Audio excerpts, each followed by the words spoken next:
जय माता की। गुरु चरणों में नमन। विसंधर्मा चैनल आपका स्वागत करता है। मित्रों, आज हम आपको बताएंगे कर्म फल के बाद हमारा ध्यान आता है कि 84 लाख योनियों का सच क्या है। 84 लाख योनियों के भ्रम में लोग पड़े रहते हैं। उसकी जानकारी हम आपको दें। पहले भी हमने एक दो वीडियो बनाई हैं और अब यहाँ हम फिर बना रहे हैं उसी 84 लाख योनियों पे। कई लोगों को भ्रम बना रहता है।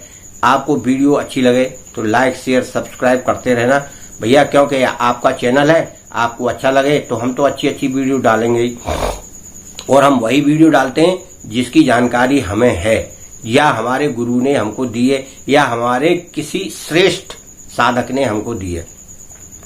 तो 84 लाख योनियों का सच कोई बोलता है 84 लाख योनियों में भ्रमण करना पड़ता है तब अगला जीवन मिलता है। पुराने कर्मों को भोगने के लिए अनेक अनेक योनियों में जाना पड़ता है। मित्रों, कई प्रकार की बातें कई साधक लोग करते हैं और बताते हैं। मित्रों, इस ब्रह्मांड में जलचर, थलचर और नभचर 3 तरह के जीव होते हैं। इन जीवों में 3 तरह के जीवों में सारी जीव यानी जीवधारी प्राणी जितने भी प्राणी हैं वो सब आ जाते हैं। उनकी गिनती टोटल मिलाकर की जाती है। हमारे वेद पुराणों में या हमारे ऋषि मुनियों द्वारा की गई है। उनके द्वारा जो गिनती की गई है वो की गई है 84 लाख योनियां। जैसे 33 करोड़ देवताओं की गई थी, वैसे ही 84 लाख योनियां गिनी जाती हैं। जिसमें क्या है, जल जीव में जितने जल में रहने वाले हैं वो जीव हैं। थल पर जितने कीड़े मकोड़े मनुष्य और जानवर जितने रहते हैं वो सब हैं। और उड़ने वाले जिनको हम कहते हैं नवचर, ये जो उड़ते हैं पक्षी, उनको हम नवचर में गिनती करते हैं। इस तरह से मिलाकर ये सारी योनियां यानी सभी योनियों को गिन लिया जाए तो 84 लाख योनियां हो जाती है। इस तरह से इसको हम मानते हैं कि 84 लाख योनियों का सच क्या है। अब है क्या इसका सच, कि जब कोई व्यक्ति मरता है तो इन्हीं योनियों में जाएगा, इनके बाहर जाएगा नहीं। क्यों कि कोई योनि इसके अलावा है नहीं। इसलिए इन 84 लाख योनियों में भ्रमण करता है व्यक्ति। अब भ्रमण कैसे करता है, ये कोई जरूरी नहीं है कि हर व्यक्ति 84 लाख योनियों में जाए। कारण ये है कि जब व्यक्ति दूसरी आत्मा मतलब दूसरे शरीर में जाएगा यानी उसकी आत्मा दूसरे शरीर में जाएगी तो इन्हीं योनियों में से किसी एक योनि में जाएगी, ना कि 84 लाख योनियों में एक एक एक एक करके भटके हो। ऐसा नहीं है। ये तो हम कहते हैं कि 84 लाख योनियां भोगनी पड़ेंगी। नहीं, 84 लाख योनियां नहीं भोगेंगी। इन्हीं योनियों में से एक किसी उस योनि में जाना पड़ेगा जिसमें आपने मरते समय अंत समय में ध्यान किया है और उसके प्रति आस्था यानी ममता रखी है आपने। यदि कोई व्यक्ति बिल्ली पालता है और मरते वक्त उसे अपनी बिल्ली की याद में मर रहा है और याद कर रहा है कि मेरी बिल्ली कहाँ है, मुझको थोड़ा ले आओ, मैं यहाँ गोदी में बिठा लूं, और शरीर छूट रहा है। शरीर कहाँ से छूटता है, शरीर से आत्मा निकलती कैसे, पहले नीचे से ऊपर को आती है।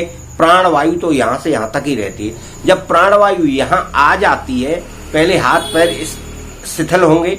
हाथ पैर जब शिथिल हो जाएं, तब उसके बाद यहाँ कानों से सुनाई नहीं पड़ेगा, आंखों से कुछ दिखाई नहीं पड़ेगा। फिर धीरे धीरे जब जीव लड़खड़ाने लगे यानी जीव से कुछ बोले तो सुनाई नहीं पड़े, जो पास में खड़े लोग हैं उनको कुछ, तब आप समझिए कि अब आपका अंतिम समय है। अब आपकी आत्मा शरीर से निकलकर जा रही है। तो यही हमारे ब्रह्मांड के छेद हैं।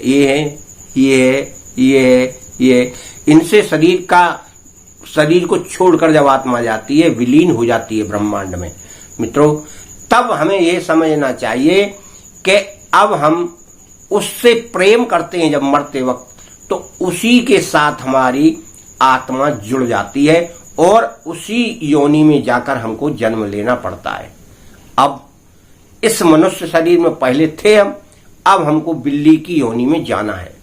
जब हम बिल्ली की योनि में जाएंगे तो कुछ कुछ जो हमारी अनुभूतियां हैं, कुछ कुछ आदतें हैं, कुछ कुछ लक्षण हैं, वो उस बिल्ली के शरीर में प्रविष्ट हो जाएंगे।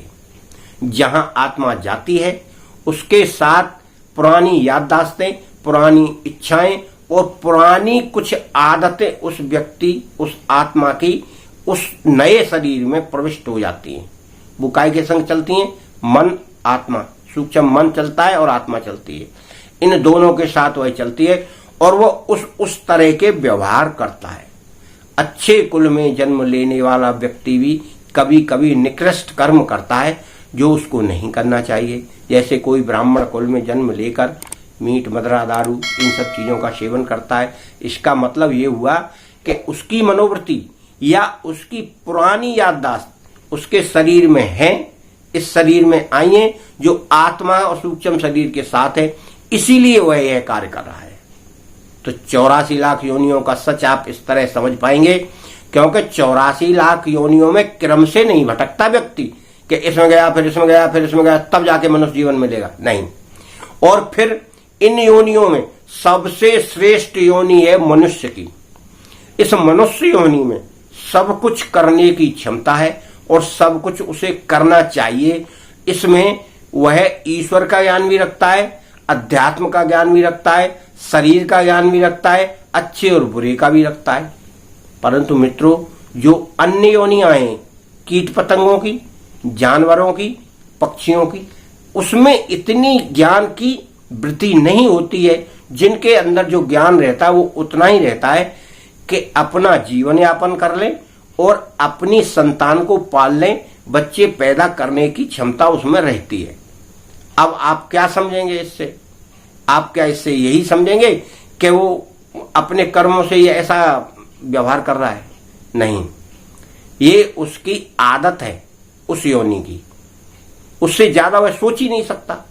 मनुष्य सारी बातें सोच सकता है, मनुष्य में इतनी बुद्धि ईश्वर ने दी है और मनुष्य के शरीर की बनावट भी ऐसी दी गई है कि वह अन्य कार्य कर सकता है और दूसरे पक्षी या दूसरे प्राणी यह कार्य नहीं कर सकते, क्योंकि उनमें इतनी क्षमता नहीं है और ना उनमें उतनी बुद्धि है। इसलिए 84 लाख योनियों को आप डर कर ना समझें, आप ज्ञान के द्वारा समझें कि इसमें कैसा ज्ञान है और ये 84 लाख योनियां होती क्यों हैं, वो कैसे होती हैं और इनमें भ्रमण कैसे करता है व्यक्ति। अपने अपने कर्मों के द्वारा एक आध किसी योनि में जाता है, फिर उसके कर्म जब उसमें पूरे हो जाते तो फिर ये उस मनुष्य योनि में आ जाता है, या उस समय भी उसका ध्यान जहां चला जाए मरते वक्त।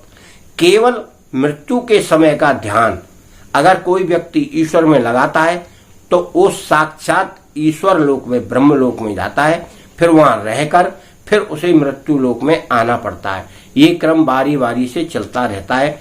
और अगर कोई बहुत ही धर्मात्मा है तो वह ब्रह्म लोक में रहकर अखंड जीवन यापन वहीं करता है और सूर्य के प्रकाश की तरह आत्मा में आत्मा विलीन हो जाती है और किसी दूसरी आत्मा से उसका कोई संबंध नहीं रहता। फिर वह बड़ी सूक्ष्म आत्मा गिनी जाती है तपस्वियों में और उसे हमारे मृत्यु लोक के लोग याद करते हैं, बराबर उसकी आस्था बनाए रखते हैं और कहते हैं वो फलाने ऋषि थे, फलाने देव थे। मित्रों, इस तरह की हमको कार्यशैली करना है। 84 लाख योनियों से डरना नहीं है। 84 लाख योनियों का यही सच है।